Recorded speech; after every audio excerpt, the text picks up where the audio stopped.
Back then, I was back at 7,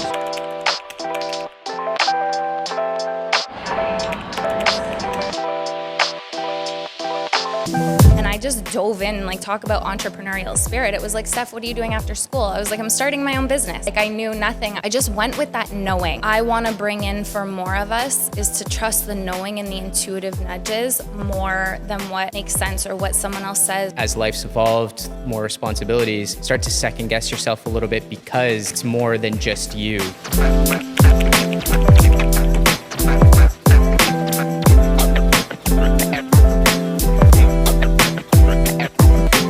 Harmonize the masculine and the feminine, meaning harmonize smarts, the intelligence of the mind, the logic, but leave room for the magic, room for the flow of that intuitive knowing. I like having 100% of my attention with my kids and 100% of my attention with my clients. I expanded my capacity to hold it all. Can I be present with my kids and be working on my business? I'm running a program right now for moms called Presence Over Perfection, and it's about taking responsibility for ourselves, really looking, because we're gonna lose our ish on our kids sometimes, but that's an us problem when we're over capacity, when we're under resourced. It's really not as much to do with them.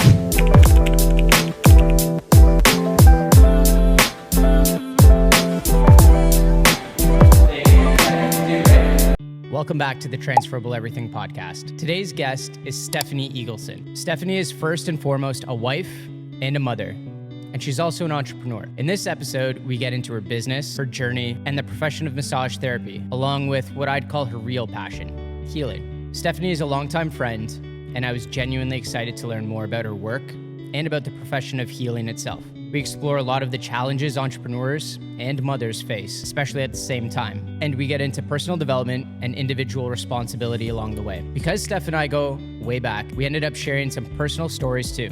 And it made for a more open and vulnerable conversation than I even expected. If you've ever been curious about healing and energy work, it's a good place to start. And if you're a woman trying to hold both things at once, being a present mother and an ambitious entrepreneur, there's a lot to take from Stephanie's experience and her hard-won wisdom. Okay, so Steph, you and I go way back. Yeah, we do. To teenagers. And we worked together for a number of summers. The better part of a decade, I would say, coaching soccer camps, and that's kind of the foundation of where our friendship built from. And so, kind of take me back to that place. As a teenager, some of your athletic background and sort of how did that inform the pathway that kind of brought you to where you are today? Oh, I love this question because I've actually been reflecting quite a bit on this because I've been playing soccer again the last few years. Amazing. After not playing for well over a decade. I'm also coaching my littles, and I'm like, I think I had more patience for the kids before I had my own back then. And so getting to reflect on it has brought a lot of gratitude for realizing how much soccer was therapy for me. And having so much compassion for my teenage self, because when I look back, my teenage years were probably, and into, when we were coaching together, early 20s were really difficult years in my personal life, internally for me.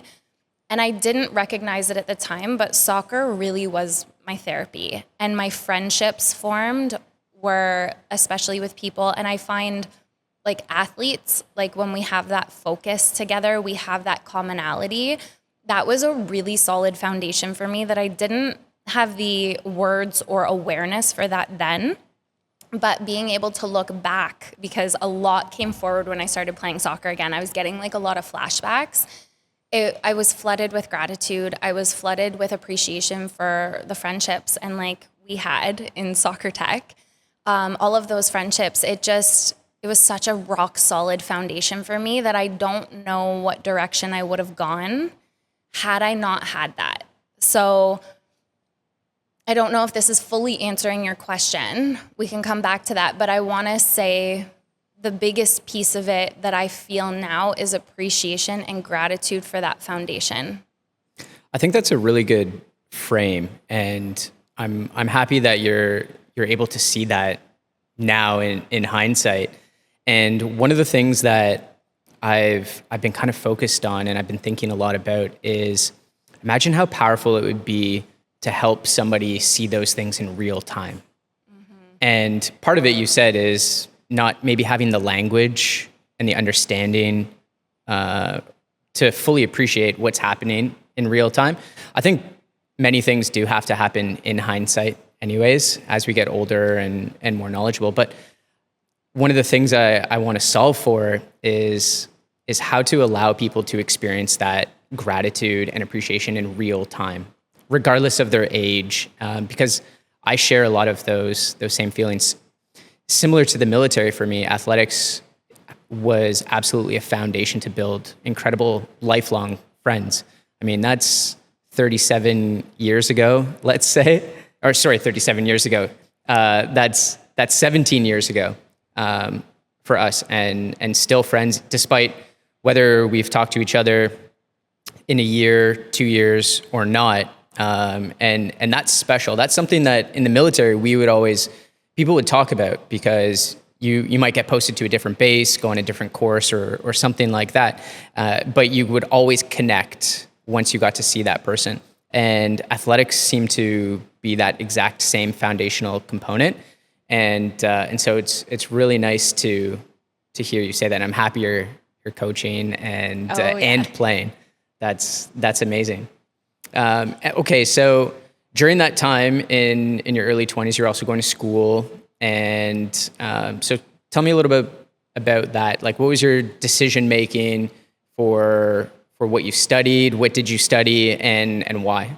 Oh, I love this story because I'm so grateful when I look back at my 15-year-old self who was so determined, and there was no plan B for her. Like, she knew at 15 that she didn't want to do a victory lap in high school. She didn't want to redo it. She was ready to get out. And so my 15-year-old self went to my teacher and said, I want to be in healthcare. I want to help people. I want a flexible schedule for my family.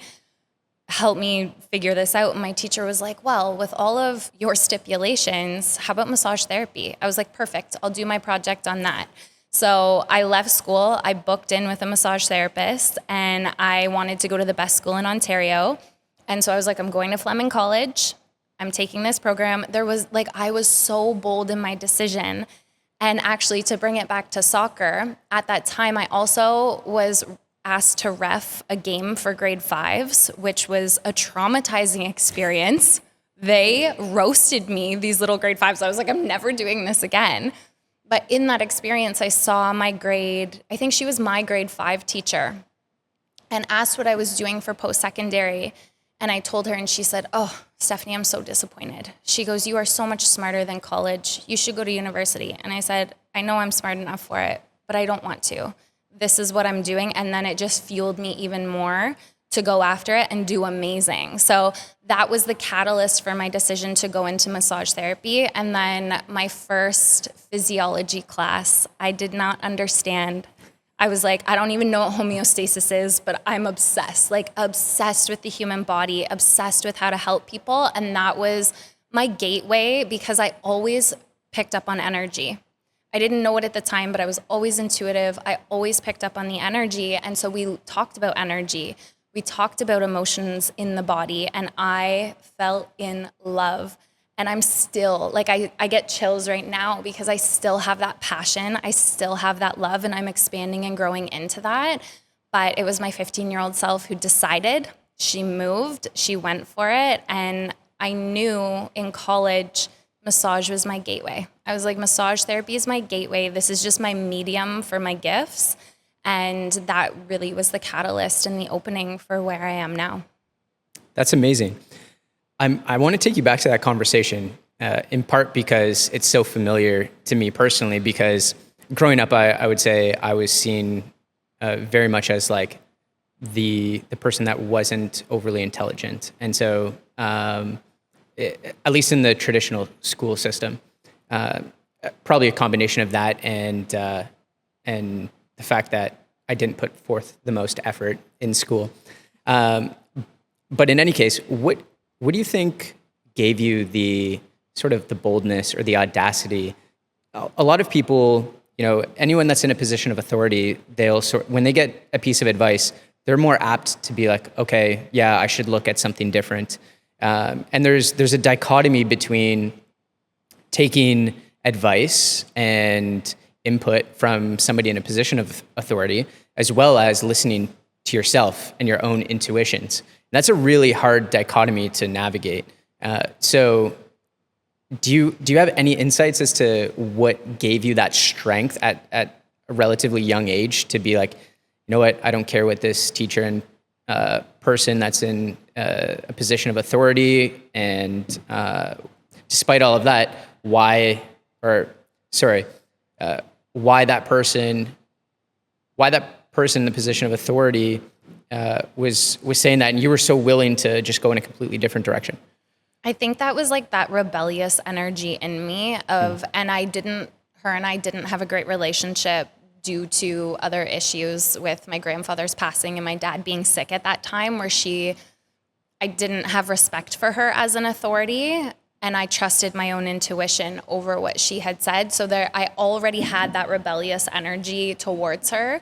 So when she was like, you're so much smarter than that, you shouldn't do that, I was like, you're right, I am smart enough, and I get to choose. And it was like this rebellious of like, watch me. Like, you don't think I can? Watch me. I used it as fuel, but it wasn't a conscious thing. It was just, I didn't have, and I've reflected on this too, because I'm like, I want to bring more of that back. Why do we overcomplicate things? We overthink it. We second guess ourselves. We let fear and doubt and questioning come in. That 15-year-old version of me saw what she wanted and she went for it. There was no other option. So when someone told me like, you shouldn't or you can't, I was like, watch me. Because I just felt it in my soul. I knew it was my calling, which it's so cool to look back on that now. But I think it was just trusting what I knew. I just knew it in my body. I knew it in my soul. Nobody could have told me any different at that point with this particular decision.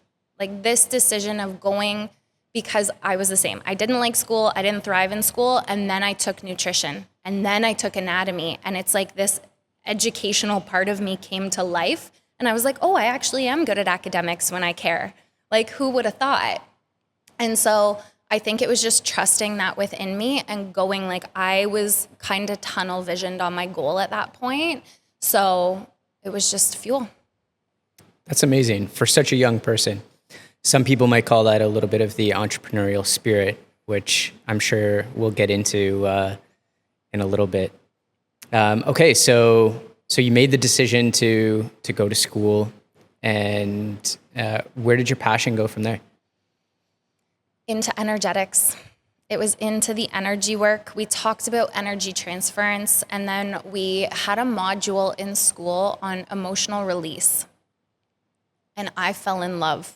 Like, I fell in love. I was obsessed with it. I'm still obsessed with it. And talking about energy also got me into, like, I really dove into, like, spiritual mediumship, spiritual development. Like, I really dove in this way. And, like, things just kind of opened up from there. It was such a gateway for me. So I just used the thing. Like, I was loving learning. I think that was a really big piece, is I had never found anything in school that I loved. Like, it just didn't resonate. I did enough to get by. And then once I found things I loved, like, I was thriving and I was doing so well. And I, graduated with honors, and, it felt like I found more of me. And I also, in college, I do need to give a little shout out to my girlfriends. I met true friends in college that really supported me in coming into my own and becoming more of who I am. And that just kind of was a catalyst and an opening for, like, the trajectory of my life and my career. And I just dove in, like, talk about entrepreneurial spirit. It was like, Steph, what are you doing after school? I was like, I'm starting my own business. Where? I don't know. With you, I have no idea. Like, I knew nothing. I just knew. I just went with that knowing. And I think that's something that I want to bring in for more of us, is to trust the knowing and the intuitive nudges more than what makes sense or what someone else says or the influence outside of us. And so, yeah, I can't remember exactly what your question was, but what I do want to bring it back to is following that inner knowing regardless of what anybody else says. Yeah, I think that's really important. And, tying that to the entrepreneurial spirit, that's foundational to any entrepreneur. But one of the things I've personally experienced is it can be a challenge at different stages in your entrepreneurial journey, because it's a little bit easier, if I'm honest, at least it was for me early on, to take those risks, or what people would perceive as risks anyways. I think if you have that entrepreneurial spirit, you don't see it as a risk. And then, for me, as my life's evolved, I've built a family, I have greater responsibilities beyond myself. Some of that has become a bit more of a challenge for me. So I'm curious, what would you say to somebody like me who maybe started with that in such a profound way, and as life's evolved, more responsibilities, start to second guess yourself a little bit because it's more than just your decisions. I found it easy when my decisions impacted me alone, whether I succeeded or failed. And now, as an entrepreneur, you've got things like payroll, you've got people and their families that depend on your decision making, as well as your own family, and it becomes harder. And I've found myself sort of going into different seasons where I question myself a lot more than I ever did previously. And I think some of those things are tied in. So I'm curious, what would you say to someone like me? Harmonize the masculine and the feminine, meaning harmonize like the smarts, the intelligence of the mind, the logic, but leave room for the magic. Like leave room for the flow of that intuitive knowing. And can we trust that knowing that we feel deep within us more than what makes sense? Because it's often like what we can, like I see a lot of entrepreneurs where they're successful in what they can predict and what they can plan moving forward. And we just that logical piece can be extremely valuable. But if we're not leaving room for our intuition, that guidance, that knowing to come through, it's like we're limiting ourselves. So when the question and the doubt comes in, it's like, can we root back into that knowing and the why as well? Because when you have more people depending on you and you feel more responsibility, of course that carries a little bit more weight. And can you stay true to what you feel inside? And this is something that I've really gone back to, because I'm like, my 15-year-old self, there was no other option. Yes, she didn't have all the other things in life, but I was like, I need to bring some of that back in now, because I want to move quickly. I want to stop overthinking. Like, we spend so much energy overthinking things and overanalyzing and trying to plan every step out so we can see it all. But it's like we don't leave room for the magic when we do it that way. So it's like, can we trust ourselves enough and just trust because we feel it? Yeah, that's a really good point, and definitely something that I'm personally going through a season where I'm struggling with that myself, for all of the reasons that you just described: overthinking and a deep sense of responsibility. And so, because of that, trying to always remain objective, look at what are all of the inputs that I have, and building off that alone, with no room, as you described, for the potential of something else, something I can't see beyond the other side. And then there's an aspect of, as you become more seasoned, you start to rely more on, say, pattern recognition in your predictions of what can happen in the future, and forget that there's a lot of things that happened that I didn't predict would happen, I couldn't have predicted, and served me so well. And so I myself am wrestling with exactly that. So that's super spot on. I love that. And that's something that I think more of us need to bring in, no matter what it is in life, is, can we trust what we feel? Like, we are energetic beings first.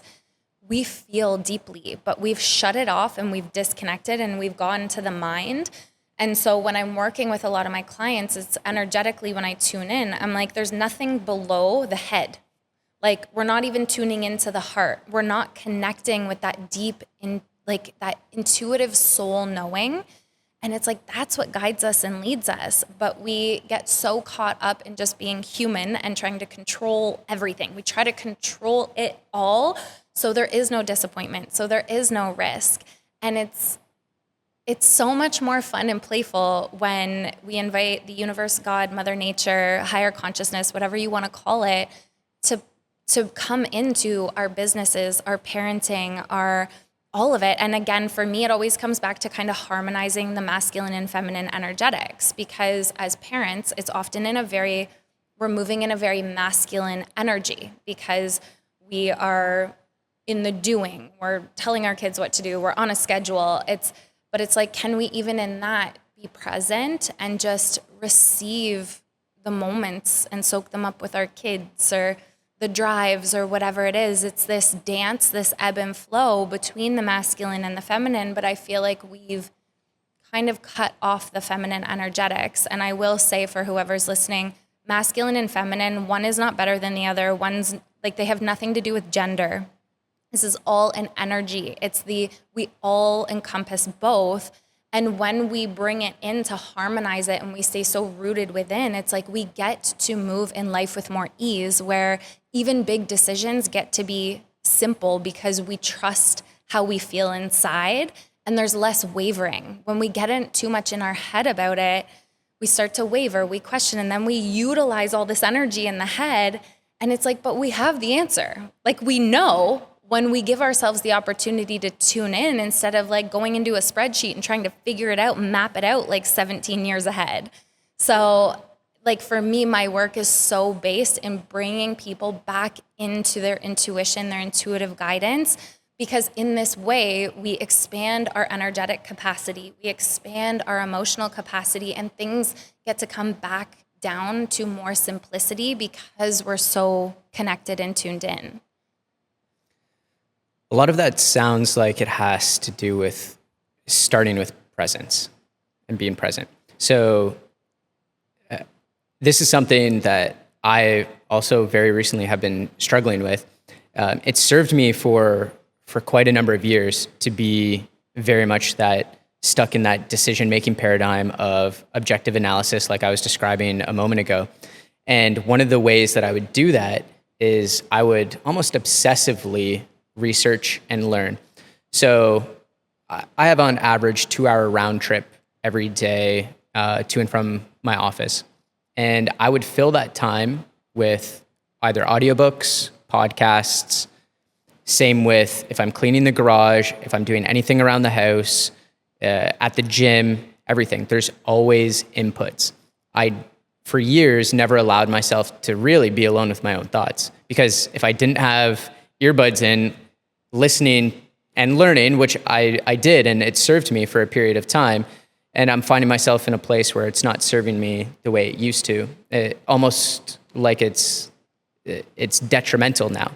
I was present with my wife and kids, and I wouldn't be listening to it, during that time, and I could be present. But what I also forgot was me. And so I think that I'm starting to see anyways myself, some of that, the requirement for that presence with yourself, your thoughts. So that makes sense.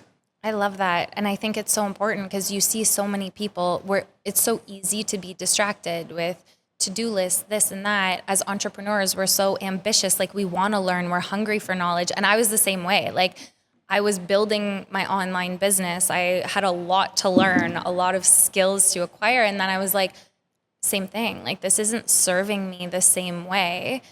I need more time to just be and allow that creativity to come in. Because whenever, I don't know about you, but whenever I tried to figure things out from my mind, I'm like, why am I getting roadblocked? Like, I keep getting roadblocked because I was trying to make it happen and force it all in my head. It wasn't things dropping in flow. And that's the thing. When we are present, a lot of people avoid it because they don't want to sit with their feelings. They don't want to face the things that are inside that they haven't healed.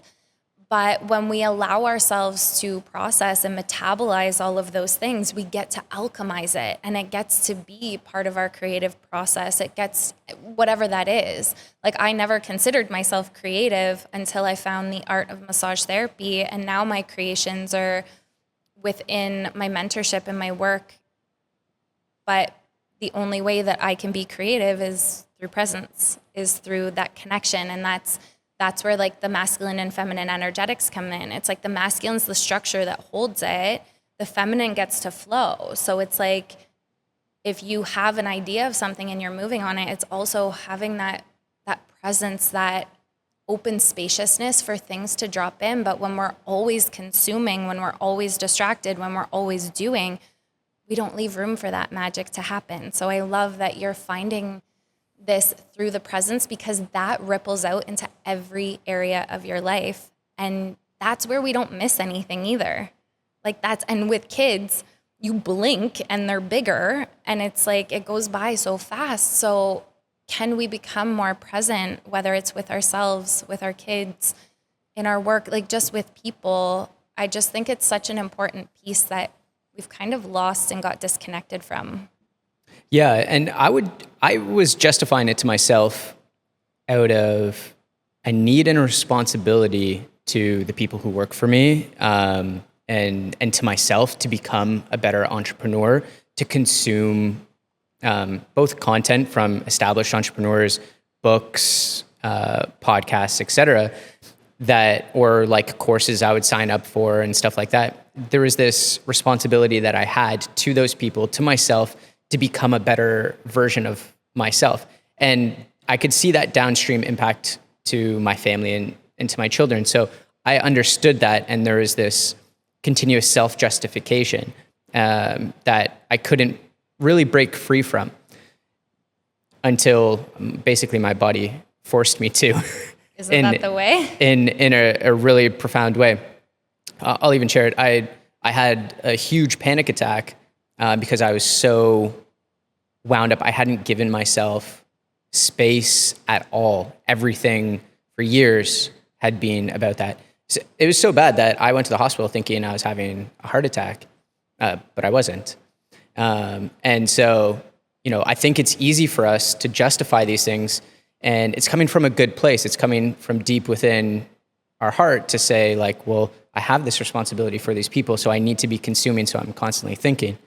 Now, a little bit of time has passed, a couple of weeks, and in hindsight, I look at the earlier days of entrepreneurship for me, and most of the stuff I was doing was intuition. Some learned experiences from, what was it like for me when I worked within a business? What were the things I would have liked to see from leadership? And then so, I would kind of work through my own lived experience and intuition, and everything was great for a couple of years. And I started to get pushback from people on different ideas that I had. And then so I felt the need to justify them with something tangible that I could get from a successful entrepreneur previously. And so I started to dive in. And that did serve me for a little bit of time, because it was sort of like a validation of like, hey, Daniel, you're doing a lot of the right things. But that continued. And I started to veer away from the sort of that intuition that I was pouring into my entrepreneurial journey. And it was all data analysis and only what's objective. So this very much resonates with me. I love that. And what has changed for you since you've been more mindful to just be present with yourself? Like, how has that shifted things for you? Mentally, I'm not sure yet, because it's pretty new. But I can feel less tension in my body. I still had I could feel tightness in my chest for weeks after. And when I have those more positive moments where I am present, it literally dissipates. I don't experience it. It would be, it's sort of like the anxiety, the angst of the fear of what could happen and things like that. But when I'm present in the moment and my sort of ADHD brain isn't thinking about all of the things, the problems that are going to happen, and trying to forecast and anticipate threats at every corner and things like that, I have a calmness. And it's something that I miss from, as you described, like that 20-year-old version. And so I'm on my own little journey to try and bring part of that back. I love that. I find that so interesting because when you're getting caught up in your head, your heart tightens. It's like calling you back. Like, come back down. Come back down to earth. Connect in, because everything you need is right there. Oh, I love that. Yeah, and I'm very good. I mean, part of athletics, I think this is one of the interesting things is, you in athletics, if you're striving for something greater, same within the military, you have to really put delayed gratification at the forefront. And there's an absolute place for delayed gratification. I got really good at sort of like white knuckling through everything and anything. It didn't matter. I could go through that wall, but that can only take you so far. And it's one of those things where the story I've told myself about the value of that delayed gratification and white knuckling my way through anything, it serves you for a moment, but it's not always the right tool for the right job. And so I'm learning that a little bit the hard way. Yeah. Well, don't we? Isn't that the whole point? I know I was having this conversation in my group yesterday of like our human experience is like we're meant to forget these things and go through these things to grow because it's how we learn and grow. And then remember like how powerful we really are when we're tuned in, when we're connected and moving from that place. And that's what I call like connected to our intuition or leaving room for the universe to work its magic. Because I think we all in our experience can look back and look at how we've connected the dots to be like, I couldn't have planned that. I couldn't have made that happen on my own. And that's why for me, it's so important we like tune back in and we leave room for the magic and the miracles because they're happening all the time. They're right in front of us. And that's why I love frequency work because nothing outside of us needs to change in order for everything to look and feel different. Okay, so I'm interested in sort of like the mechanism of how you would do your work.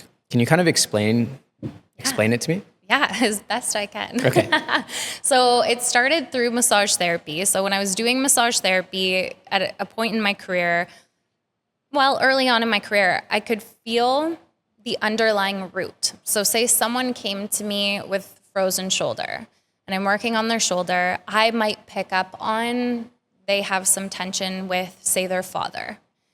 And then I look at it as the body is communicating with us very clearly. Your shoulder's frozen. Where are you stuck in life? Where are you feeling paralyzed? Where are you not moving? Your body is trying to explain that to you. And so I really got good at reading energy. I think it was, I shouldn't say I got good. I got experience in reading it, but it just was so natural to me to feel into the energy, feeling the emotional and energetic root. And then a lot of my clients were coming to me and I was hearing a lot of, I come to you for the therapy, not the massage therapy. And I was like, oh, okay. And then I had clients saying like, you're a really powerful mentor for me. And I was like, I'm your mentor? Like what? I'm like, I have a mentor, but like I'm your mentor. And then when I was working with my mentor, I was like, oh my gosh, if I could be to somebody else what she is to me, like what a gift. And so my work just kind of naturally unfolded into mentorship. And then I really pivoted in my business after my babies were born to step forward as an energy healer. Like I do energy healing through massage therapy. I didn't want to do the surface level. I didn't want to just work on someone's shoulder every 2 weeks. Like that was so boring to me. And I was like, let's get to the root so you never have to come back for this issue. And so one of the ways is through massage therapy. I love incorporating acupuncture and cupping and working with the energetics of the body and what the body is speaking. And then through my mentorship, it's, yes, we will tap into what the body is saying, but it's more so diving into like, what are your deep desires and why do you feel like you can't have them? Like and we just follow the journey. Like where's the disconnect from where you are now to what you want? And let's bring those two places closer together. So through mentorship programs, I have like what I call my online side of the business, and then I still work in person. So I have my in-person one-to-one sessions where we can I still offer massage therapy and acupuncture, but I like diving deep into the energetics. And then with my mentorship, it's all energy work and spiritual connection and moving from that place, really moving in the frequency of truth, because we tell ourselves a lot of stories, we limit ourselves, we get in our mind. And it's like, when we strip that away, can we simplify it and just get out of our own way and create the life we truly want, like what we actually want? It sounds very much like there's a huge like personal development, self-development component to it, or what people might call that, where, you're talking a lot about the body and the energy, and a lot of it does sound cognitive as well in our thinking processes, the stories you tell yourself and things like that. So I find that very fascinating. I personally know, like I just described, where there can be a link between, the stories you're telling yourself and your thinking processes, and where your body sort of holds a lot of that tightness, like I described in my chest and in pain and some other injuries that I've experienced. I understand where the psychosocial kind of plays into the actual mechanics of the injury in of itself. How do you wrestle with both of those things, with the actual, like the mechanical? How do you draw the line of like, okay, this is really like a mechanical thing versus this is probably, I mean, everything could always be in part cognitive, but where sort of like your scope begins and ends? How do you find that? Like if someone comes to me with an issue, like where this is what I'm gathering from what you're asking, is like, where is it just physical versus where does it go deeper? Yeah. And then the role you play within that, their journey to whatever their healing journey might be, and find your place within that. There is no line to me. There's always an energetic root. Like even if it's an acute injury that someone came with and they're like, well, it happened in a soccer game and I twisted my ankle. Me? Why was that a vulnerable place in your body? And why did that happen then? What message is coming through? Like it always for me comes back to this energetic root of there's a message here, there's a learning here, there's wisdom to be gained here, but there's something in this for you. And to me, I always connect it to the place in the body. Where is this coming from? And there's always, like, the body speaks to us, whether it's an acute injury or a chronic injury, like there's things there that are deeper. And how it all connects is what I call putting the puzzle pieces together. And it's like magic. So I consider myself a healer. I am there to hold the space for people to create deeper awareness within their own truth. Like, what is the truth for you? So for me, it's more about guiding people in their own journey, their own awareness, which takes presence, as we talked about, and then really looking at things honestly, like that self-reflection. Because, I'm just using injuries as an example. I feel like injuries have so much to teach us, and takes us on a journey of its own in recovery and healing. So for me, there is no line. There's always an energetic and emotional root. There's always an invitation to go deeper, and there's always a message coming through for us. It's so fascinating because through my injuries, I've experienced the connection between that physical and the psychosocial and the things that I've told myself, or there's been components that I've had to use in my journey physically, or like doing some of the mechanical things where I've had to draw on the psychosocial aspect of it and bring in, different tools within my toolbox to help me. Even if I was going to a physiotherapist and I was going to have to work on an injury, I knew it was going to be painful. You kind of have that reluctance to walk in the door. And so spending time in the car prior to walking in, breath work and things like that, so I could put my best foot forward, if you will, while I'm in there in that space. Because I would know that if I went in with reluctance and fear and things like that, it would hinder that 1 hour that I have with the physiotherapist, let's say. And so I wanted to try and, clear my mind as much as possible and be present. one of the things that is always interesting with the stories we tell ourselves, and if you're working with somebody that is holding space and they're listening to you, how do you navigate discerning whether somebody's actually telling you the truth? Let's say this is a thing for like therapy more broadly, right?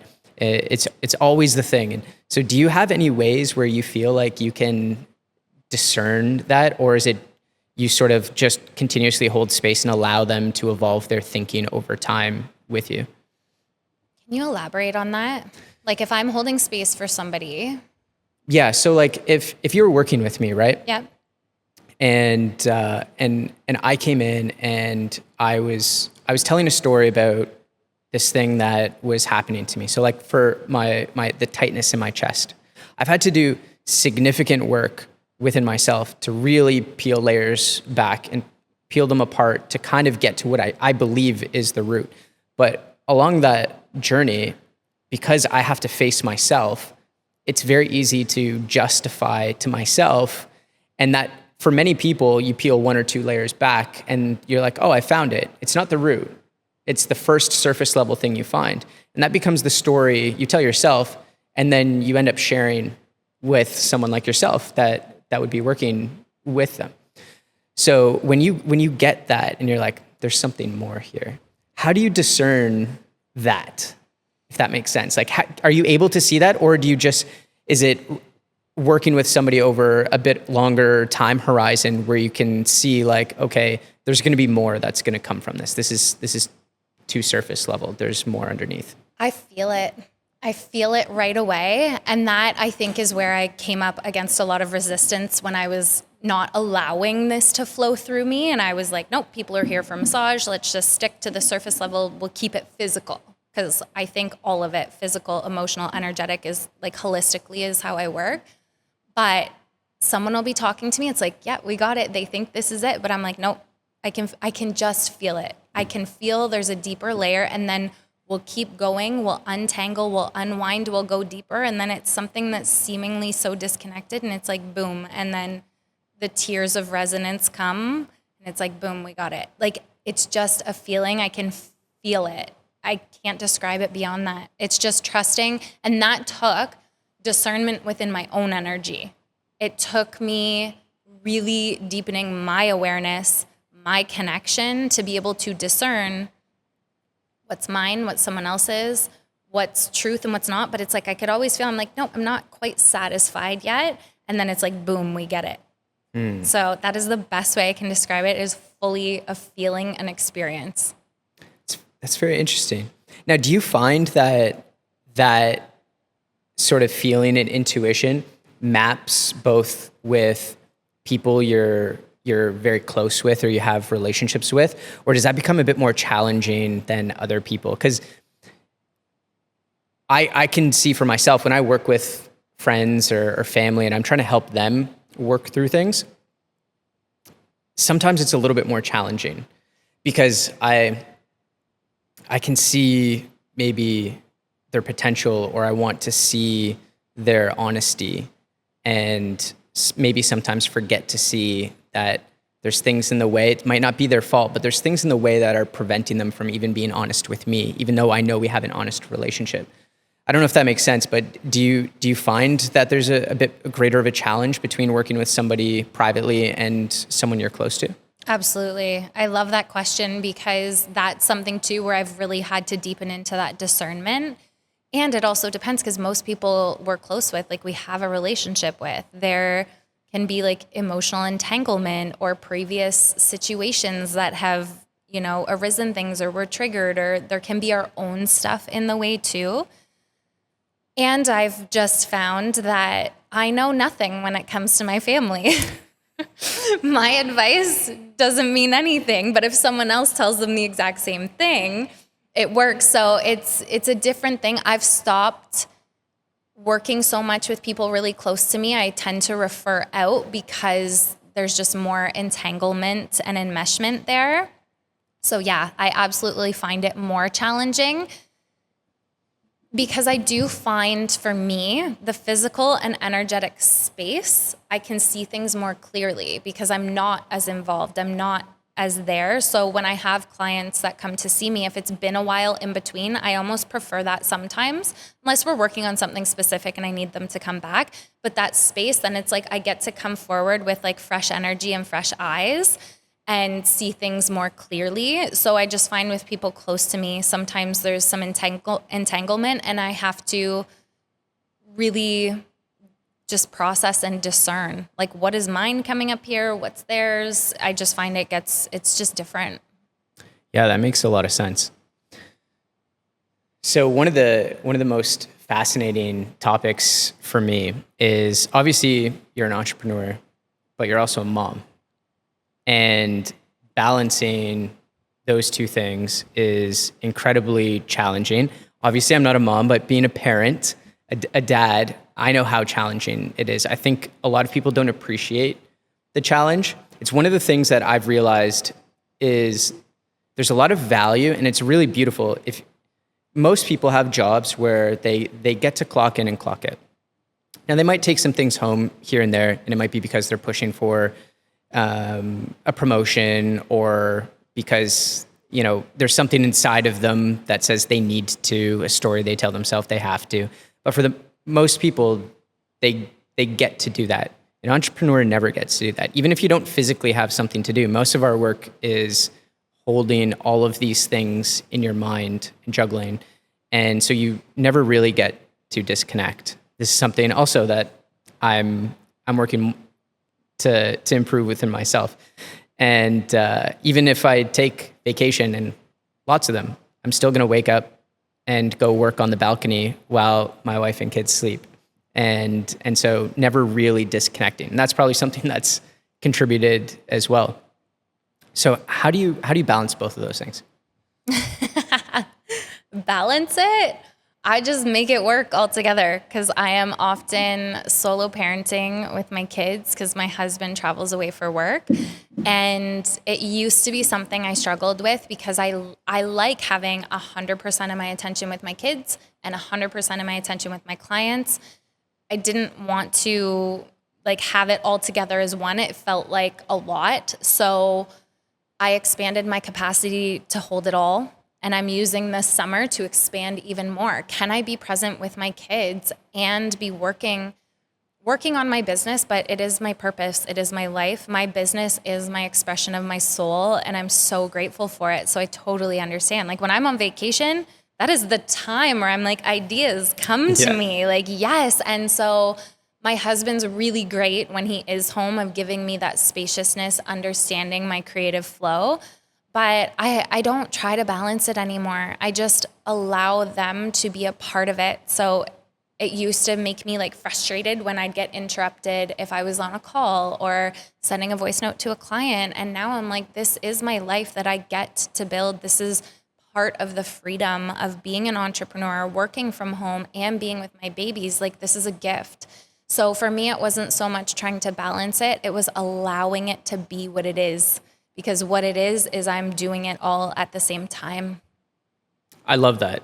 And an integrated life, I think, this is also something that I struggled with, was trying to keep everything separate. Yes. Compartmentalize everything.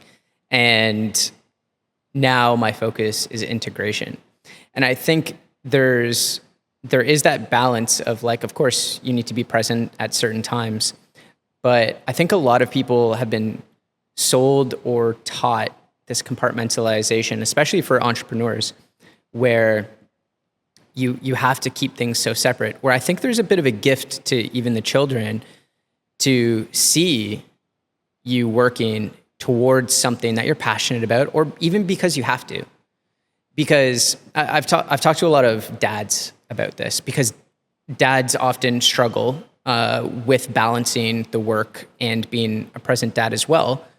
And I've said, like, if you're always present and they never get to see that you have to leave or you have to go somewhere, you have to do these things, but you want them to achieve something, well, having to do something that's hard, that you don't actually want to do, and having to make a bit of a level of sacrifice is necessary. So if you're not demonstrating it to them, you're just going to tell them about it, but you were there the whole time. How are they going to learn? So I think them seeing you work on something you're passionate about or work because you have to and getting to go on that journey with you is a gift in of itself for the kids to see that. It's going to teach them more than any words you can say about what it's going to take to achieve, once they're of an age where they're passionate about something, they want to put effort towards something. It's been modeled to them. You will have modeled that. And so I think that's really special. It does feel special. It has been the most challenging. Like, it has called me to rise and expand motherhood and entrepreneurship, like both.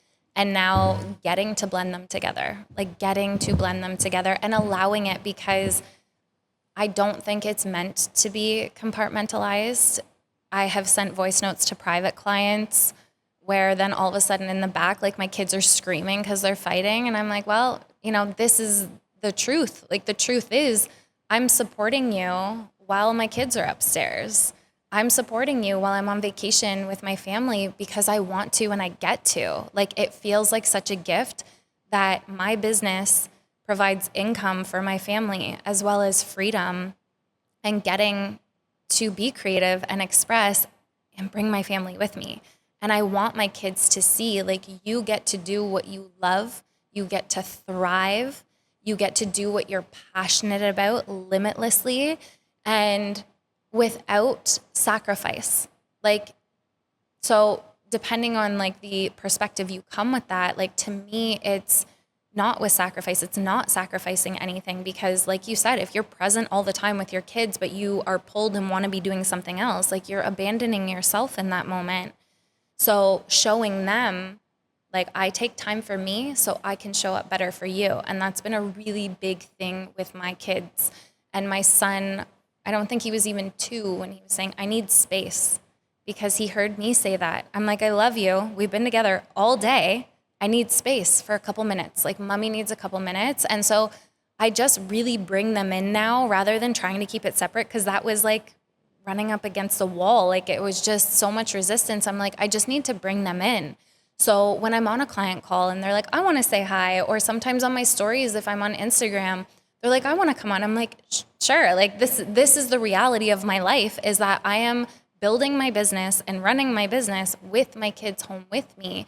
So where can I find the harmony in that and allow it to sometimes be messy? Like, it's not going to be perfect, and they are here, but they get to be on this journey with me, and they are so in on the bigger dreams and the bigger plans. And I ask them, because that's the idea, is like, we get to build this business that gets to support our freedom and the life of our dreams. So I ask for their input. Like, what do you want to do? What's important to you? And then I also have boundaries. So mommy's going downstairs to voice note a client. Just give me a couple minutes. And sometimes they respect it. Oftentimes they don't, but like, it is what it is. So I think, yeah, it's not about the balance. It's just finding the harmony, but it's not easy. It's been the most challenging. Like, it has really called me to rise, and I'm so freaking grateful for it. I think so. I'm gonna come back to the parenting component, but this kind of opened a thought for me, because I know for me personally, if I'm on a call and I happen to be working from home that day, which doesn't happen all too often, although I wish it did more. But if I happen to be working from home and I had somebody on a call, I was on a Zoom or a Google Meet, and it was somebody that was, say, like, trying to sell me something for the business or something like that, and my kids would come running in. I didn't care, because instinctively, I didn't care, because they're trying to sell me. So if they think it's unprofessional or something, I don't care.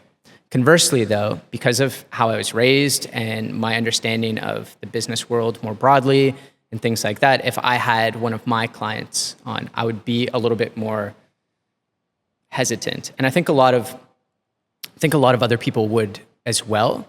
But I really like that approach that you have, because it is real. Like, I am a dad and my kids are there, and that doesn't change my abilities, and it doesn't really change anything. And if they're running on camera to say hi, where my initial instinct is like, no, wait, I got to keep them off.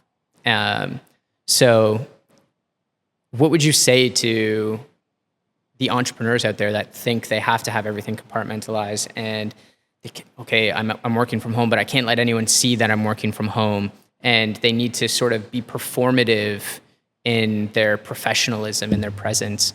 And I agree with you. I don't actually think that serves anybody really. But what would you say to those entrepreneurs that are still sort of stuck in that mind? Just let yourself be. The truth is, like, if your kids are home, of course, with my kids, it's like I would prefer them not to come in and interrupt. But there's some times where they've stayed home from school and I have a call and I put them on their iPads to watch a movie so they're entertained. But if they interrupt, they interrupt. So I feel like it's so personal to each person of where they are and where their capacity's at. I know for me, it's having the conversations with my kids. Like, my work is very important. Supporting my clients is very important. You are very important. But right now, like, we need that space. But if they come in, it's like, well, my kids are home with me. Like, that's just, and otherwise we create so much stress and tension around it when we're trying to control something we cannot fully control. So what I would say to those entrepreneurs is look inside yourself of the why. Why are you being triggered? Why does it have to stay so separate? These are questions that I have asked myself that I wish I asked myself sooner because I was trying to keep it separate. I was also like, I've been so present with my kids. I haven't missed a beat. So in that postpartum time, my work was my sanctuary. Working with my clients and allowing myself to be that channel and that guide was my time. But as they got older, that harmony had to come in. So I think sometimes we get stuck in one way and we don't allow ourselves to kind of update to where we are currently. So I would say get curious, ask yourself why, and notice what you're feeling when you're trying to control and compartmentalize, but you're running up against resistance. Like, if it's not working the way that you're planning it to, like, take the path of least resistance, allow the ease to flow. Yeah, I love that. And it's, like I said, it's the same thing that I've struggled with. It's like, well, like, why does it matter? Everyone has kids. It's the thing most entrepreneurs can connect with. We have families and we have children. And so there's an immediate point of connection. And most people have at least some empathy and would understand. So it's not as big of a deal as we probably make it out to be. And you're right. And like, I would stress about it, be like, okay, I can't let them hear them, see them, as if they're like this dark secret. Yes. And they're obviously not that. And so unlocking that has been huge for me. Yeah, it was for me too, because I very much tried to keep it separate. But I know when I've been on calls with my mentors and their kids come in, there's like a softening that happens. I'm like, oh, you're sweet babies right there. And so when mine come in, if there's someone who I'm working with who got upset about that, they're not my person anyway. Like, that's not who I want to be connecting to if it caused a problem. Most of the time, it's problems we're creating within ourselves anyway, which is why I think it's important we get curious and just deepen our awareness as to why. Yeah. You bring up something that's interesting, and it's working with a client that might not be the right client for you. This is also something that entrepreneurs very much struggle with. And it's become a bit of a topic, I think, in the entrepreneurial community about like firing clients. Where do you kind of stand on this topic? Like, when you start working with somebody, are you like a lot of salespeople have now been trained explicitly on, this is just a discovery call. We want to make sure we're a fit. It's genuinely not that, because if you present anything that they don't see as a fit, they're going to rebuttal you and so forth. But I have to imagine for you, you'll find people that might not be a fit. And how do you deal with that? I have kind of a unique approach. I shared this on another podcast and they were like, I'm using this. I energetically let them go. So I, as a massage therapist, never discharged a client. Now, when I was working as a massage therapist. Like I was working 5 days a week, treating many clients every single day. So there were clients that weren't my soul clients. They weren't super aligned. They were what we call energy vampires, where you feel exhausted after just because energetically the place that they're in. And so I had some of these clients, because everybody was, nice, good people, I energetically let them go. So I decided it wasn't a fit. It wasn't aligned for me. It wasn't working. And that's where I let the universe work its magic, and they just would disappear. It would either be their schedule would change, or they were moving, or my schedule was too full in the days. Like there was just something that happened. So for me, I just make the decision within myself, this is not of service to me, which means it's not of service to them. And I also use referrals as well. So I'll refer people out to others to give them a direction. So it's not just like you're cut off and I'm not working with you. It's like, I think this would be a better fit, or this is where your focus should be. So I always kept it with the intention for their highest and best as well, but me and my energy first. So if it wasn't serving my energy, I let them go. But I've never discharged a client. I've never fired a client. I always just made that decision within myself and then allowed the universe to take care of it. That approach is very much in line with everything that you described earlier. So that's very cool. Do you ever have challenges with clients that, in the work that you're doing, where they might feel skeptical about energy work and things like that? And how do you deal with that? How do you reconcile that for them? It's not so much that I get people skeptical of my work. Like I feel like I really attract in the aligned people that are connected. They're interested with energetics and spirituality, even if they don't have like the conscious awareness of that language. But it's the resistance. I have clients that come in, I'm very open, I'm ready, and I can feel in their energy, like I'm blocked out. They're so resistant. And that can be for a number of reasons. That can be that they're resistant to their own healing. They're resistant because they're afraid of feeling the pain that they've suppressed inside, or they're resistant to making change. This is probably the biggest one, is they don't want to face the truth within them that it's time for change, because there's pieces that they're hanging on. Maybe it's an old identity. Maybe it's just fear of the unknown, but it's the resistance piece that I really notice. So in mentorship, I will kind of challenge that resistance with love and gently, but allowing them again to go within themselves to see this. And other times when they're really, really resistant, I'm like, they're just not ready. And that's okay. Like they will come to it on their own time. I trust that whatever I bring forward, it will resonate, and it's not always in the moment. So sometimes I get messages years later of people saying like, this thing you said to me. And I'm like, by this point, I'm like, I don't even remember. But they're like, this thing you said to me, like it's clicking now. So I just trust whatever comes forward is meant to come forward. And when they're ready, if ever, that's when things will unfold for them. The when they're ready thing, that's a hard thing for somebody that wants to be of service and help others. So I'm curious how you deal with that within yourself. So for me, I'm terrible at this. I've constantly been the person a lot of friends and family will go to and when they need help with things. And it's very clear that they're not ready. But I can see the answer. And I'm like, I just want to drag them kicking and screaming, I don't care, to the answer. And everything I do is kind of as a result of that urgency or that clarity as well that I have on what the answer is. And we can get there. Let's just go. It's right there. So how do you combat that within yourself? Again, this is something that I'm working on within myself whenever I'm trying to be of service to others, because it's there. Let's go. It's right there. I'll be with you the whole way. Yep. Let's go. And they're not ready. So how do you deal with that? This was a tough one for me for a really, really long time.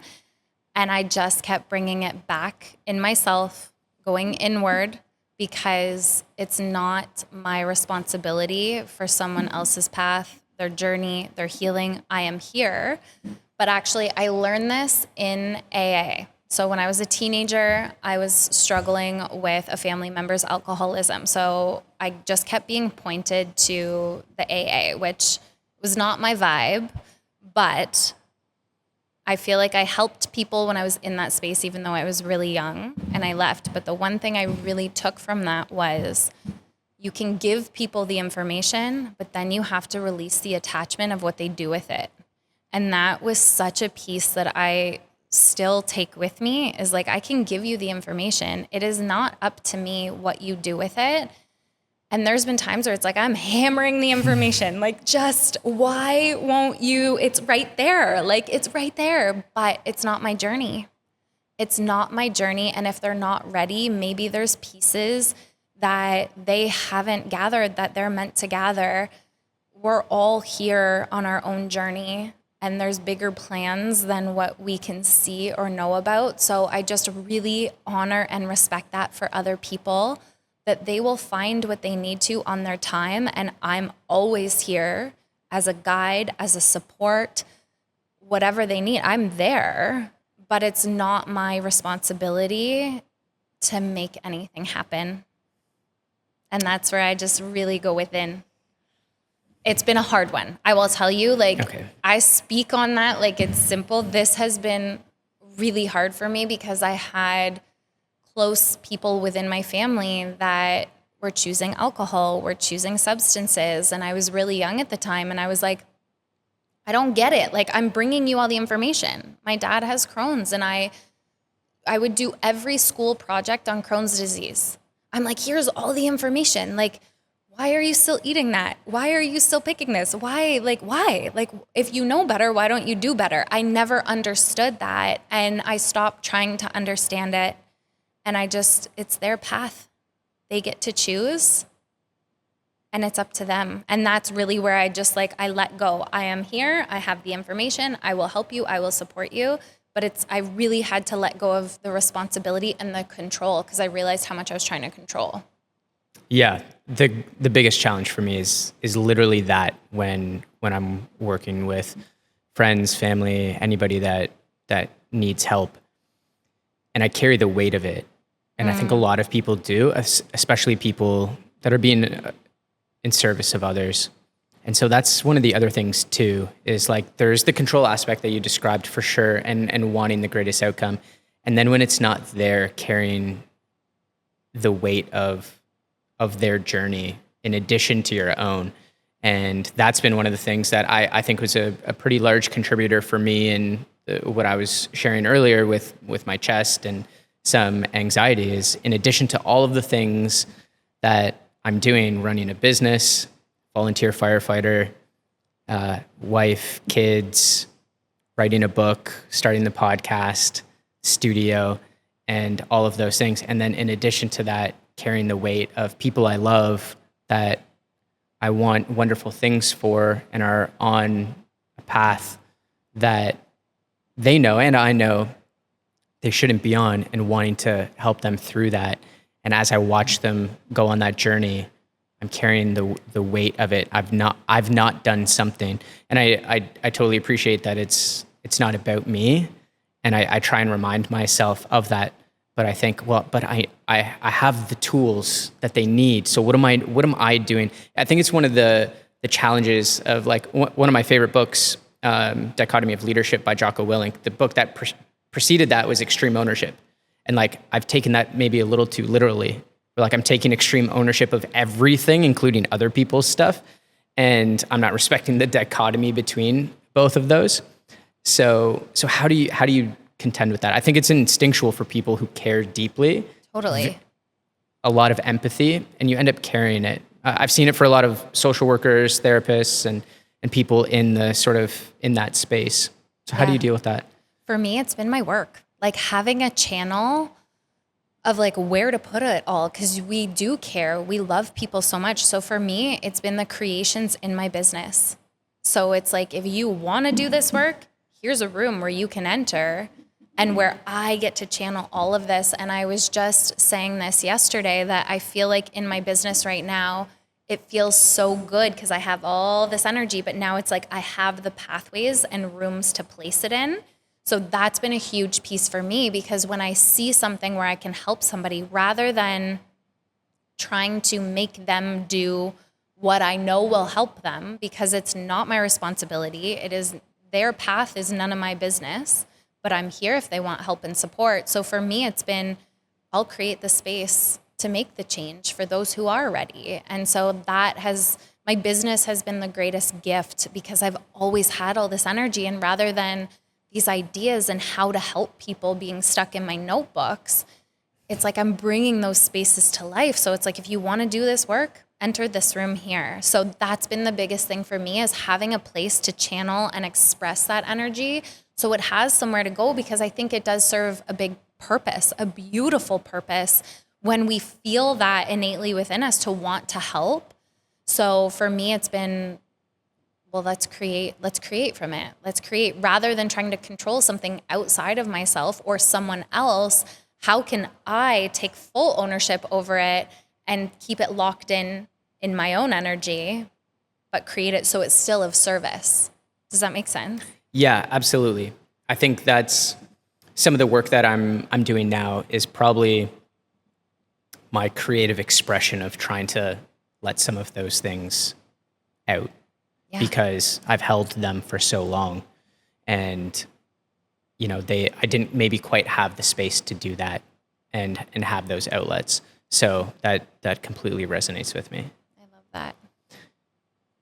Back to motherhood and parenting. How is your work, outside of what we already discussed, but how has your work and your profession impacted you as a mother, do you think? Oh my gosh. This is such a beautiful question. I feel like it has allowed me to expand into more of my potential. Like, I believe potential is limitless and like it's never ending, but it's called me forward to expand into being a better version of who I am and to continue to rise. The emotional capacity, I've said that being a mother has been the biggest catalyst to emotionally mature. And I would have considered myself emotionally mature before, but with my kids, like, they've called me out. They have shown me they have a very high emotional intelligence, and they're so intuitive, and from a very young age, they've been able to verbalize things that I'm like, I feel like you're too young to say things like this. So I feel like in that way, motherhood has really allowed me to expand emotionally. Entrepreneurship has really shown me where I've played small and limited myself. And it's just opened things up in expansion. Like, expansion's the word that comes through for me, is just expansion in all ways, It goes back to what I was saying before about living the example for your kids. And I think that's something that's very beautiful that you get to do for them. It's a tremendous gift. It's an education that they can't get anywhere else through any other means but from you doing exactly what you're doing. So there's the interconnectedness of the work and entrepreneurship as your outlet, but as a gift to them as well, I think is pretty incredible. I've noticed for myself, one of the things within parenting has been like patience, as an example. And my patience, I thought I was very patient prior, and I think I was. But now I'm so much more patient. And within entrepreneurship, that's also helpful.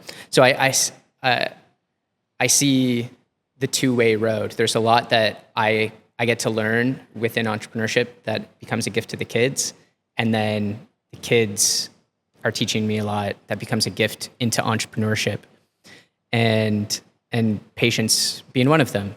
Being patient with outcomes, being patient with the people who you work with and that you're trying to coach and teach and, help raise them up and move them into places they want to go to fulfill their potential in their careers and things like that.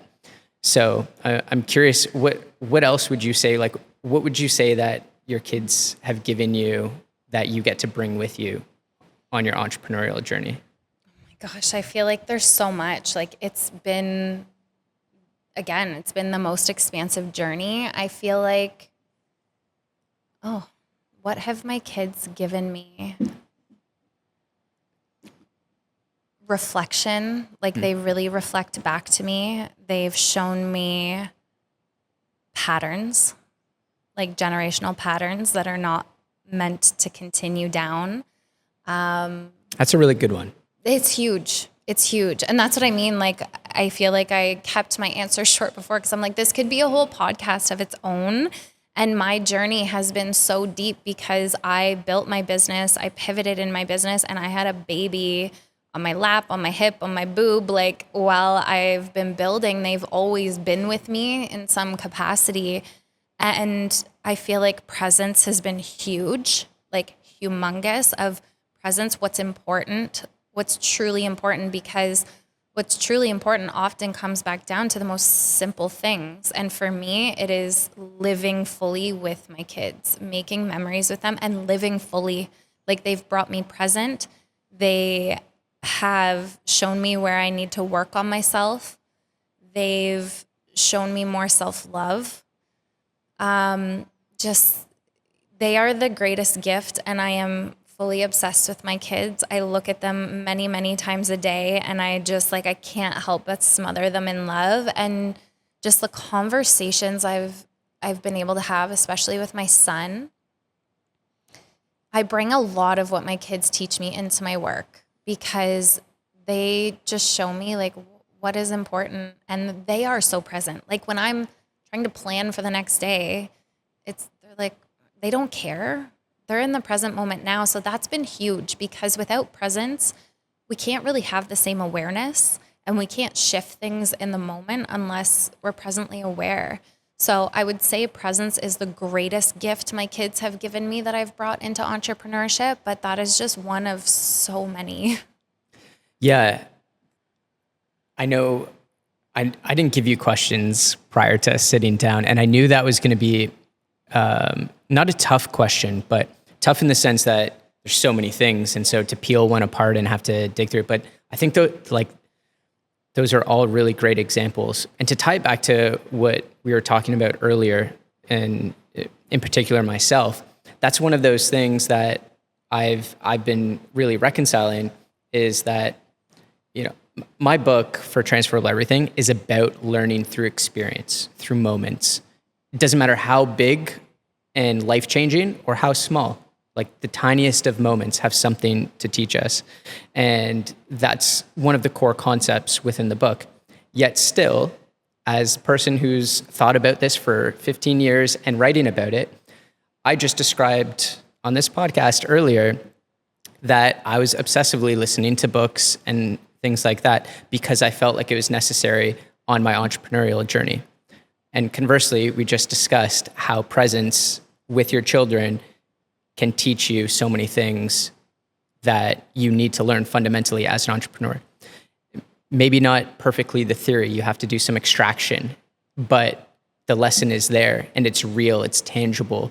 You're living it and you get to live it and take it with you. And so I think for a lot of entrepreneurs and anyone that's listening, those moments do exist. So if you're sort of like reconciling with the need to learn and grow as an entrepreneur, it doesn't have to be a book by an entrepreneur. It can be just being present with your kids and paying attention, because underneath that surface, there's a whole lot to learn through that experience. Oh my gosh. And that's like, I've thanked my kids to be like, I love that we get to grow up together. Like they have really called me to rise, and they call me out on my shit, which I love. And I repair things. And I think that's the other thing I've brought into my business too and life is like, we're human. Like I'm not perfect. I don't want them growing up thinking like their parents are perfect and know all. It's like, no, we're just figuring it out too. And it's okay. Like our human journey isn't supposed to be perfect. It's supposed to be perfect in our way. And it's messy and it's emotional because we feel at a depth and we're supposed to. So yeah, my kids every single day, there's something I take from them, or even just the fact that I marvel at how beautiful they are. That's so good.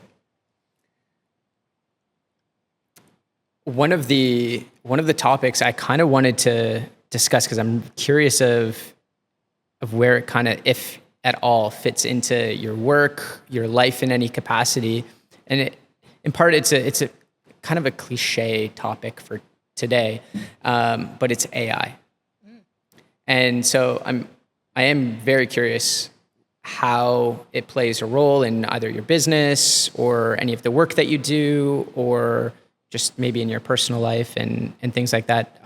I'll share that, like, I use it quite a lot as a tool. And I use it like I would any other tool. To me, it's just a better version of, like, outside of functionally helping me with things to be more efficient and to give back some time, in terms of research and things like that. It's the same as Google to me, in that, I still have a responsibility to vet the things that it's telling me, just like I would if I was Googling something and things like that. But yeah, anyways, I'm curious how it shows up for you. Well, I love that you brought it up, like you use it like Google, because I'm kind of the same. I don't have a strong opinion on it either way, because I know some people get really up in arms about it, but I'm like, it's here. Why would we not leverage it? It's part of our human evolution. Otherwise, it wouldn't be here. And so I use it as a tool. It very much helps me stay organized and efficient. And that's a big thing right now, being a mama with her kids full-time solo, is like efficiency. So I will, for instance, like upload a transcript from a call that I've had, and I'm like, give me the to-do list that I stated in the call. So I use it for efficiency. I don't put much power into it, because I don't want to put much power into anything outside of myself. The work that I've been doing on my own journey has all been like coming back to self, really trusting myself and my intuition. So I love it. Like, why resist something that's here? It's growing. Why not leverage it? And if you don't like it, don't use it.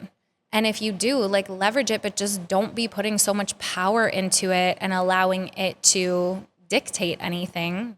Have discernment, trust yourself above anything else. But I think it's an incredible tool. It has really allowed me to stay organized in my brain. It's allowed me to collapse time over tasks that would take me so much longer. So I have so much fun with it. I quite love it. I quite enjoy it. I found one that I like. And I just think it's such a controversial thing. But it's like, if you don't like it, don't use it. And if you do, use it as a tool and don't put so much power into it. Yeah, I think that's perfectly put. One of the main benefits, and you've talked a lot about energy, and at least the way I've traditionally thought about energy is it's one of the resources that I have in my body in terms of my energy output within a day, let's say. And I kind of have so much in that gas tank. There's so much bandwidth, but that's true of my energy, my, like, physically, emotionally. That's true of sort of like my cognitive load and my cognitive power. And amongst everything else, we've got financial resources. Everything is sort of like this resource within ourselves. We traditionally just think of like the financial resource, but it has given me back, for some of those reasons, a lot of my resources that I get to redistribute. And I think a lot of people look at it solely as like a laziness thing or things like that, where especially for an entrepreneurial person or a parent especially, if you get to reallocate resources, energy, emotions, cognition to either your kids or another passion or opportunity, something that's fulfilling, then that's a wonderful thing. That's a gift that we get to give back to different areas of our life.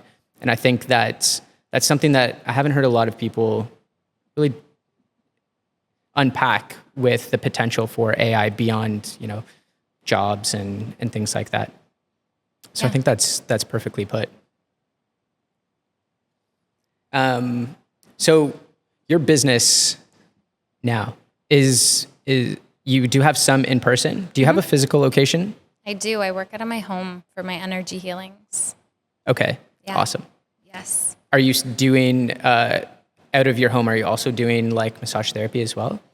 I do. So I offer massage therapy is more so for like past clients of mine who don't want to go to anyone else. I'll still do massage therapy, but there's always that element of energy work. If my hands or my presence are there, it's going to happen. But I separated my treatments into massage therapy and body work through massage and acupuncture and energy healings because I was having clients come in. Like I had one client in particular coming for a knee issue.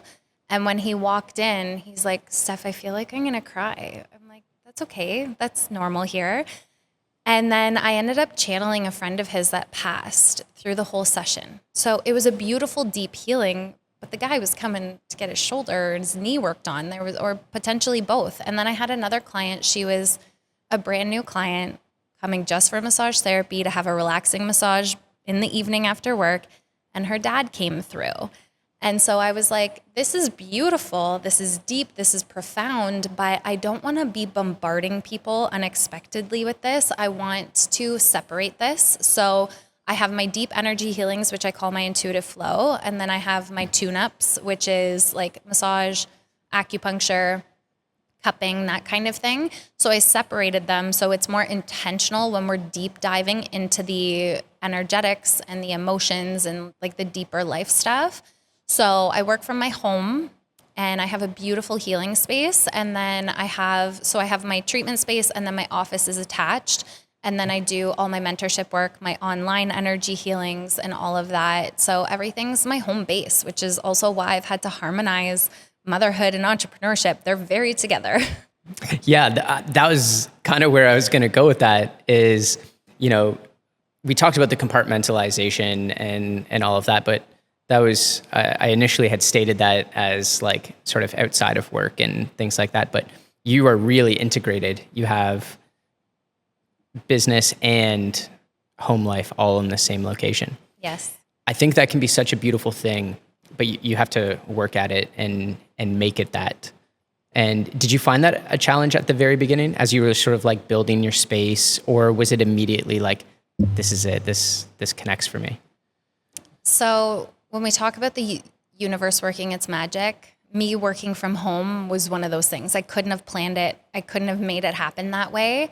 So when I started working from home, it was just like, yes, it was basically the moment my treatment space was built, I got pregnant. And I was like, this is the best time to pivot in my business and make all of these changes. And then when I did have time to work, it was my time. It was me time as much as it was to serve my clients. And that's where I was like trying to compartmentalize, like I'm momming or I'm working. And then it was over time that I was like, this is creating so much internal chaos with me trying to keep it separate. It's just all in one. So it was over time where I found my flow. I really found my flow. And I was like, I don't need to be in my office to create something, because often my ideas come when I'm in the forest in my backyard, when I'm on a walk, when my walks by myself, or when the ideas come in. I don't always have time by myself to implement them. So it's like my kids and I are watching a movie and I'm on my computer, like getting everything, pouring it into there. So I allowed eventually it to just organically be what it is, because it was quite a long time for me to really break away from like the old identity that was conditioned of like, I have to be working a certain number of hours. I have to be productive. When the kids are at school, like I have to be doing. And it took a lot of deep work and shifting to be where we are now. Yeah, you're speaking my language. That's one of the things that I've also struggled with is the responsibility of working a set amount of hours, be it in the office, in the chair, at home, it doesn't matter.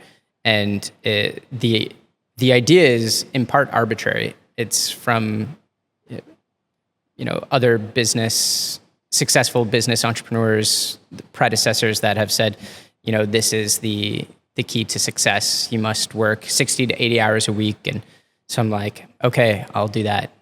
And I'll do that for years. And like I said, at the beginning, I'll just white knuckle my way through it, despite intuitively what I might feel about that. What do I know? They went before me. They did it. they've identified it as a key component to success. Now, obviously, there's moments where you have no choice and there's things that have to be done, of course. But the arbitrary nature of it, there would be moments where like I would work for the sake of working. Yeah. And there's diminishing returns on that too, which is interesting. There's a lot of science behind that now where like, you know, there's only so much of a type of work that you can do. And so that's kind of interesting for me with entrepreneurship, like working 60 to 80 hours. If you're like physically doing stuff, although your body will get tired and you might slow down in productivity, that's one thing. But if most of it's thinking, decision-making, analysis, and things like that, our brains at some point say no more, and you have diminishing returns on whatever you might be working on. In fact, it's much better to take rest, be present, and open that thing up the next day. But I think that's still something within society and entrepreneurship more broadly that we can't reconcile, because our identity becomes like, oh, how's things going? Oh, good. Like, you know, working a lot is the default sort of component, even if it might be true, but not always necessary. No, and I found that I was like having to do, and I'm sitting down at my computer and I'm like, okay, what do I do? I'm like, no, like a part of my workday now is my walks, is meditation, because that's where the creativity comes in, when I'm just still to process, to be, and allow things to come through. And it was really breaking away from like the conditioning of like, it has to be 40 hours a week. Cause I remember when I started my massage therapy practice, and I was writing down the hours of like, how do I get my hours to equal 40? And I remember stopping myself being like, this is a terrible idea. I did not become an entrepreneur to work a 9 to 5, 40 hours. Like, no. And so now it's taken time. It's taken a lot of deep awareness and allowing myself to shift and creating the safety in my nervous system that I can get up and work for 2 hours before the kids get up, shut my laptop, be so present with them. And then when there's other things that I need to complete, I either send a voice note to my VA so things are getting done, even though I'm not the one doing them, or I open my laptop again at 10 o'clock at night and I allow myself to finish. Like I get to create the freedom I desire, which is the whole freaking point of me having my own business, so I can do whatever I want. And then it was a journey of creating the safety within myself that like, oh yeah, this is so I can do whatever I want. Yeah, that's the whole point. For most entrepreneurs, that's the point. Yes. Yeah. And I think it's like that old paradigm that's been around for so long. Like I work with a lot of clients in breaking generational patterns and cycles. And the more that I've learned about things historically, like, holy, this trickles down. Like I see energetically how things got passed down from like my grandparents who were alive in the Depression. And my grandfather used to hoard money in his house and save it because like, you know, the banks, you know, everything went bankrupt, everything disappeared. And my grandfather would hoard things. And I see how that energy of lack and scarcity got passed down. So I had taken that on. So I was like, no more. Like, I want to break this cycle. The hustle, having to do, and like we are breaking free from that. Like the world is changing on a very deep level.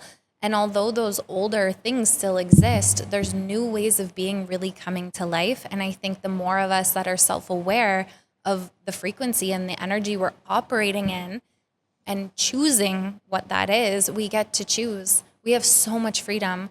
And if you look back again historically of where our grandfathers and grandmothers and continue on, it's like they did so much work to pave the way for us that I feel like it would be a disservice to just continue doing things in the same way.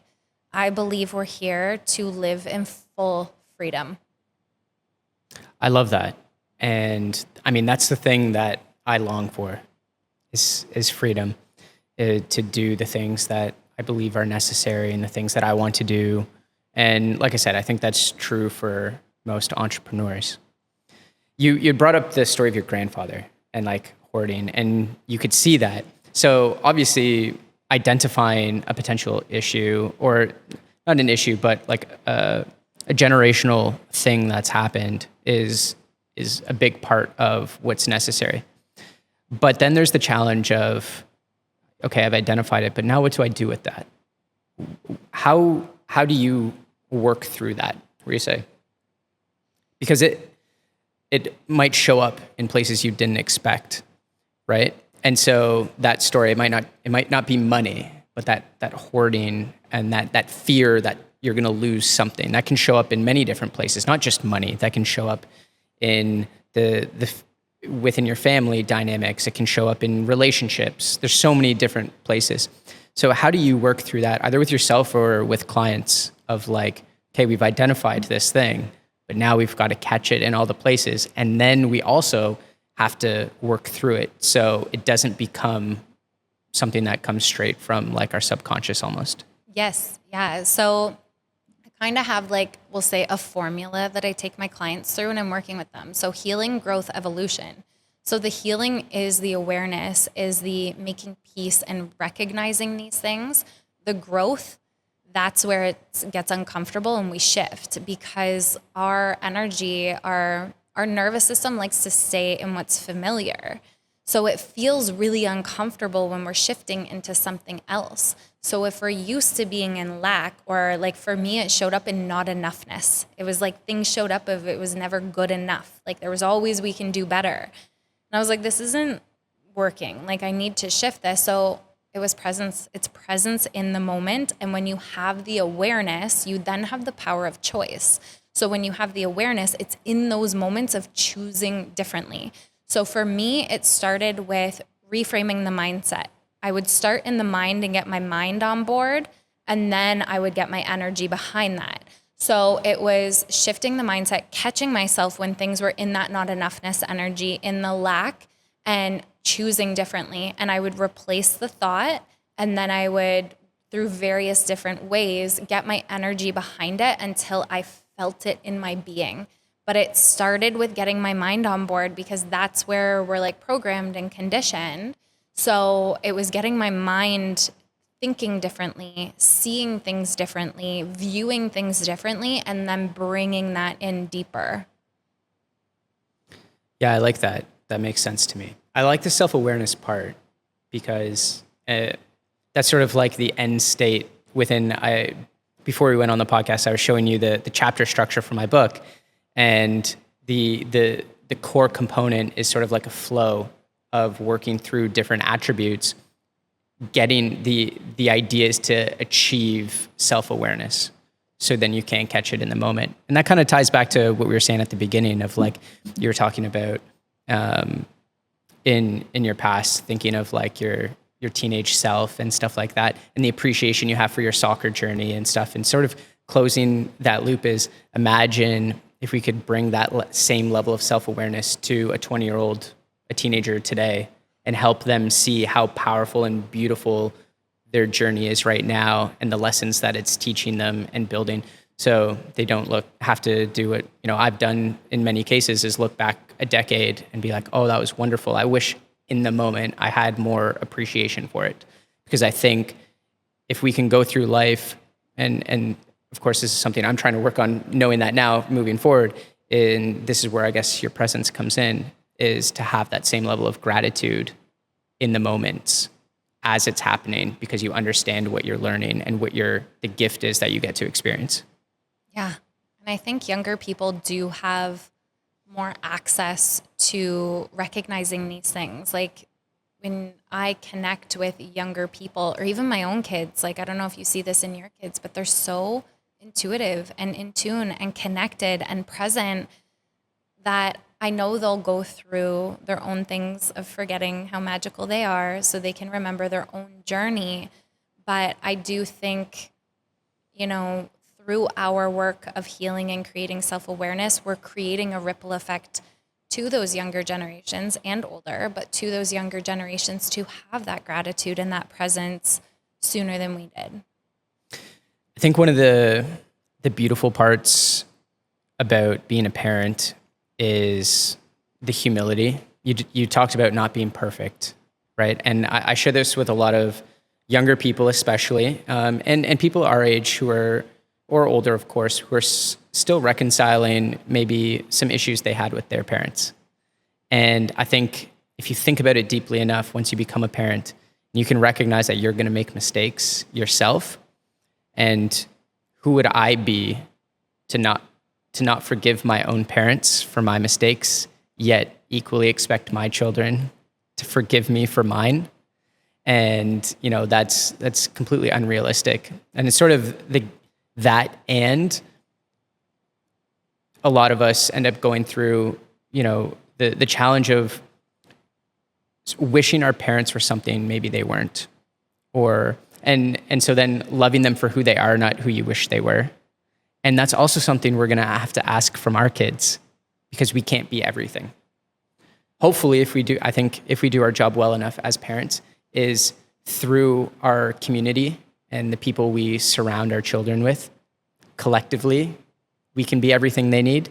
But it would be very naive to think that, oh, we can just be everything. Now, I think we can give them all of the love in the world. And I think that's kind of the foundation of parenting. Anyways, I also say that, like, just make love the foundation. Above all else, just love the shit out of your children. Make sure they know that through and through, not even like question. But there's still that component that they could grow up and wish we were something that we were not. And so also recognizing that within our own parents. Yeah. And I think that that's part of it. I think that's why we choose each other as kids and parents, is because we're meant to learn and grow. It takes a community. Like I fully believe it takes a village. I don't think I can be everything for my kids, nor do I want to be. And I feel like it's a gift in allowing others to show up to be for them what they need. And my kids are surrounded by so much love. And I know that if there's things when they're older and they're wishing I was something different, or I provided for them something else, that's their healing journey. Because I know that I'm showing up in my best, and I know I'm an amazing mom, and I know I'm going to screw up. I already have, but it's all part of it. Can we embrace all of it? Because when we hang on, or we dwell, or we don't forgive our own parents, like, we're carrying that with us. And I feel like when we don't take responsibility for our own healing, that's what we're passing down to our kids. So if we want to be all we can for them, do your own healing. Like, really look at yourself, because the deeper you can go within and love yourself, that's how you create a natural overflow and expansion of love for them and show them. And this is something I really wrestled with. Like, my son was a baby when I was like, he's on his own path. I cannot control everything. And I remember this distinctly because he was going towards the outlet with his little finger. And I was like, no. And I was like, oh my God, he's not listening. Me yelling isn't scaring him enough to distract him, because that's what I was trying to do. I was like, oh my gosh, like, he's on his own path. My son is one of those kids who chooses to find out the hard way. My daughter's like, oh, Mom, you said that? That's smart. That makes sense. I won't try. And my son's like, well, let me find out on my own. It's his own path. My job is for my healing and to show up as a solid support and guide for them. And I just think, like, we're not supposed to be at all. And it is messy. And I think the foundation of love, like you were saying, is the most important thing. If they're held, they're loved, they know they have a safe space, like, the rest is their path. It's their journey. And whatever they need to make peace with when they're older, even if it's about you, it's really about them. Yeah, that's a really good point. And I love that you brought up the responsibility for yourself and as a parent to heal yourself. This is something that I've talked about with parents of athletes. It's like, I think and this is true broadly, of course, but like, one of the best things you can do as a parent for your kids is to work on being the best version of yourself through and through. It's one of the greatest gifts. It might sound selfish because you might need to do some things, take some time away from them. But if you're not working on yourself, if you're not continuously working on being a better version of yourself, why could you could never expect that of them? And how would they know? You might tell them to do it, but we're supposed to model the behaviors as well that we want for our children. And that means accepting responsibility for all the things within ourselves, including our healing. Absolutely. As hard as that may be. And it is hard. It's hard to look at yourself. I'm running a program right now for moms or parents, but obviously I work with more women. moms coming in called Presence Over Perfection. And it's about taking responsibility for ourselves.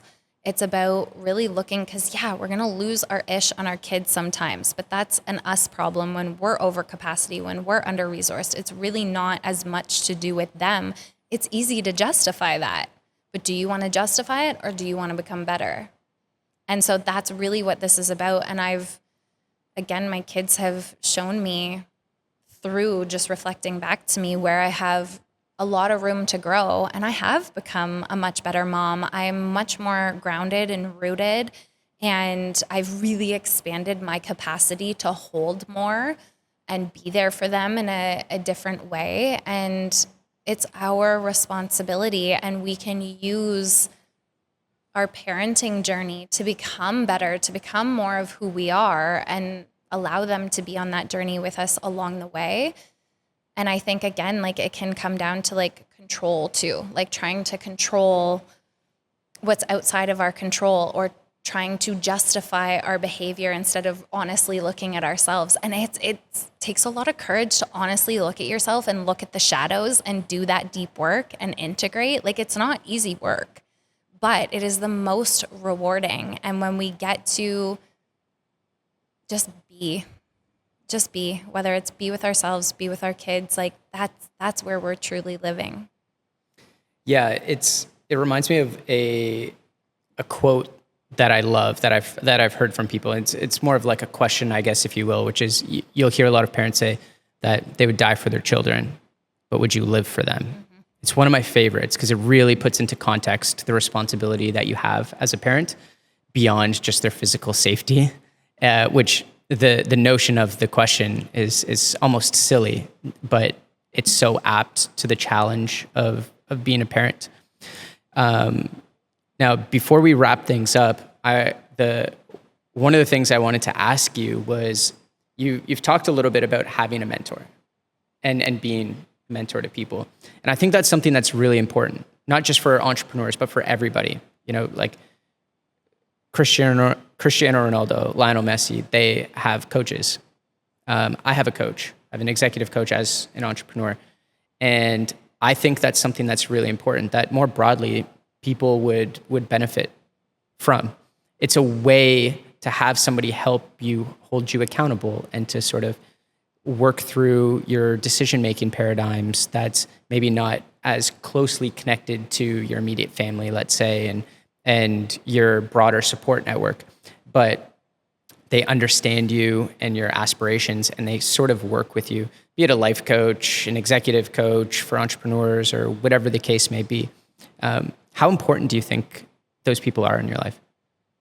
It's one of the most important things to me, and it always has been, because I've known where I wanted to go. I felt that energy rolling through me and having people show me what's possible. So the mentor who I'm working with, the moment I met her, I connected with her online, I felt it in my soul. I was like, she's my person.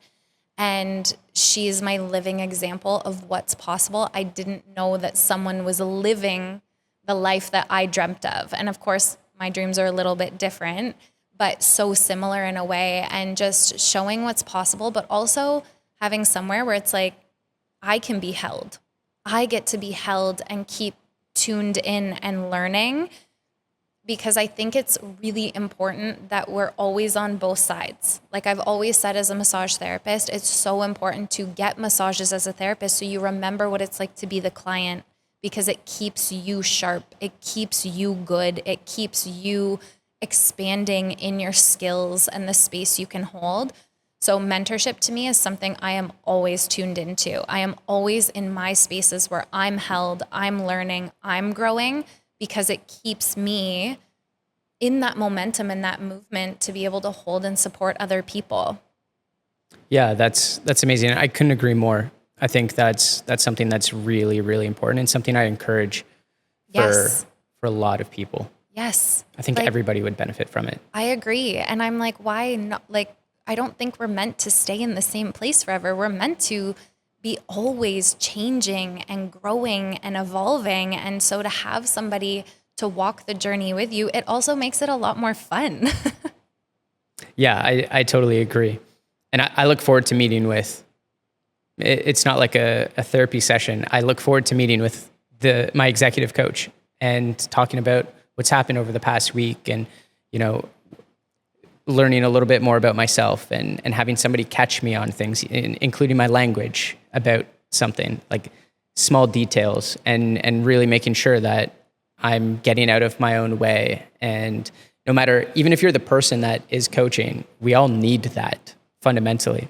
And so, I think there's like a humility that comes into play when you're willing to do that and be that person that accepts help and coaching.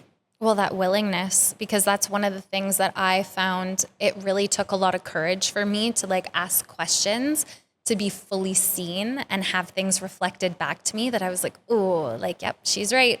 Like, it's so true.